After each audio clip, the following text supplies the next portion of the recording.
In the time since our last update, 2 agencies of the government issued reports on changing income and wealth here in the United States.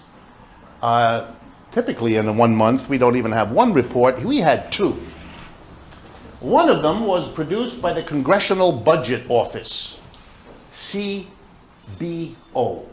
an interesting body that is quite well reputed in the United States. It's bipartisan. It includes both Republican and Democratic staffers. And the documents that they issue and the statistics they issue are usually credited by folks pretty much across the spectrum because of their long history of being pretty careful with their statistics, something which many other parts of the United States government are not. And they did a report issued a couple weeks ago called, and I have a copy here if any of you want to see it later, Trends in the Distribution of Household Income between 1979 and 2007. So this is a really authoritative report on how income distribution in the United States has changed pretty much over the last 30 years, the last generation of the American history. And it is about as definitive a summary report on this as you're going to want to get. And if any of you are doing research or interested in that, this is a document to get. Just go to cbo.gov and you can find it on the internet. Here's what it shows. And before I say it, I don't mind editorializing. You probably have noticed I often don't mind editorializing. About this. They decided to organize their statistics in an interesting way, to juxtapose not just the usual breakdown, which economists do call quintiles. They divide the American income recipients into 4 groups: the poorest fifth, the 3 middle fifths, and the richest fifth. They did that, but that really wasn't the main focus. For some reason that nobody could understand, they organized the statistic by looking at what happened to the top 1% and what happened to the 99 other percent. I have no idea why they did that. Certainly couldn't have anything to do with larger political movements in the United States, because a group of professional economists would not allow themselves to be swayed by grubby people in a neighborhood, you know, peeing in the street. They wouldn't do that. But for some reason, they decided to do it. And here's what they found. Between 1979 and 2007, the share of the total income received by the top 1% went up.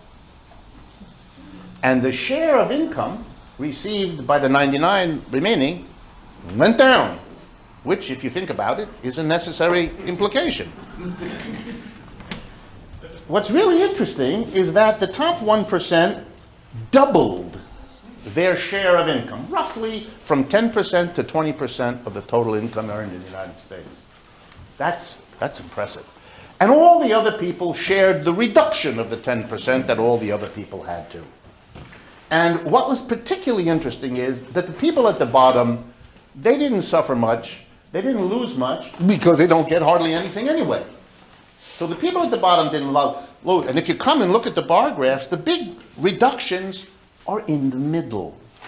The middle 3 quintiles, the 60% of the people that are not the poorest 20% and not the richest 20%, that's where the drop in their share of income was the strongest. And when you think about American politics, that tells you something. It tells you where the bite came, from whom the people at the top took the extra, the doubling for themselves. The second thing in this report that's really interesting, if you have the time to look at it, is they did something that most reports don't do. After looking at the distribution of income and how much more unequal our distribution of income has come in the last 20 years, this is historically quite a move for that period of time. You don't normally see that in American history, that big a change in that short historical period. They did an interesting thing. They said, would it look differently if we added in not just the income people earned from their work and their money from stocks and bonds, but we added in government programs? How does the government affect it?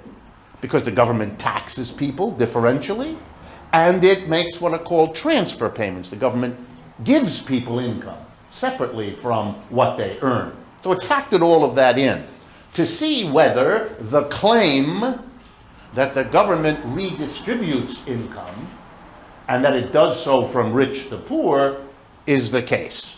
Their research discovered it is not the case. The inequality is actually slightly worse when you factor in taxes and transfer payments than if you don't. So it's an extraordinary document, not only about growing inequality, but in the fact, the inference you draw, that the rich not only got, the top 1%, double the amount of money into their hands that they used to, but they were smart enough to use it to make sure that the government did not redistribute it away from them as they were increasing their share. They neutralized any effect the government might have had on that inequality.